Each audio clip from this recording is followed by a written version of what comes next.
champions of the practice see vertical farming as a key tool to meet the world's food needs at a time when the population is rising and the climate is changing. The company's chief executive and co-founder, Irving Fain, said his company's Kearney, New Jersey site uses fewer resources than traditional farms and does not employ pesticides. I have been a big believer my entire life in technology as being able to solve not only hard problems, but also important problems, said Fain, who previously ran a company that provides data analysis for big companies on their loyalty programs. Bowery employs more programmers than agricultural scientists. The company says its use of algorithms enables it to be 100 times more productive per area compared with a traditional farm and to use 95% less water.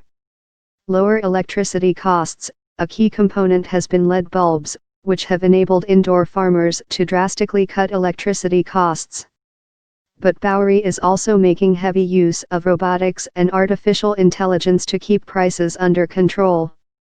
The combination of these newer tools is how we really rethink what agriculture will look like in the next century and beyond, Fain said. The company has also benefited from more than $120 million in funding from tech titans including Google Ventures and Uber chief executive Dara Khosrowshahi.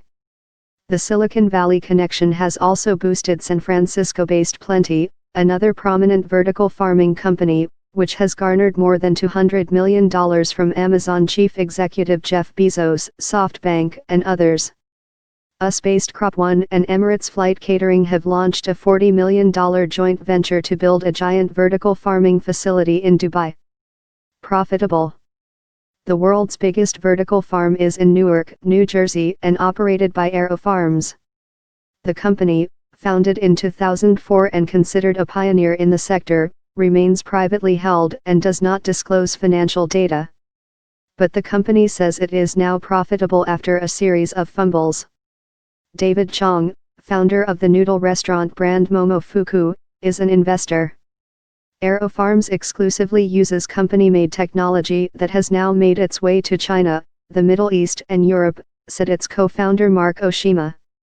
In a warehouse that was once a steel mill with 40-foot, 12-meter, ceilings, the company is growing kale and arugula leaves set in rows of 12 metal racks each.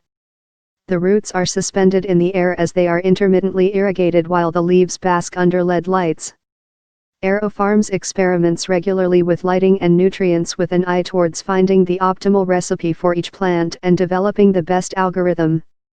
The company produces watercress that reminded a reporter of her grandmother's soup, kale as tender as spinach and arugula with a hint of spice. Basil from Bowery farming was tinged with the flavor of lemon. But it can take a while for vertical farms to find solutions that are viable.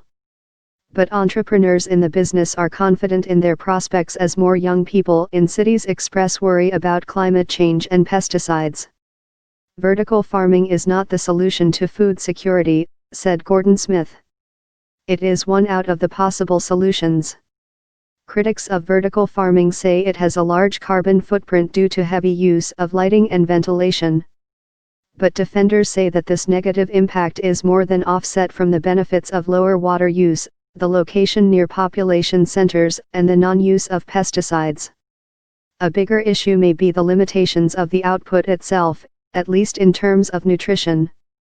You can't feed the world with salad alone, said Princeton University plant researcher Paul Gauthier, who says vertical farmers will need to develop more protein-rich offerings. Gauthier, who grew spicier peppers in his own lab by subtly increasing potassium levels, said vertical farming could supply fresh food to so-called food deserts where it is absent and could in the long term meet growing food demand as the climate changes.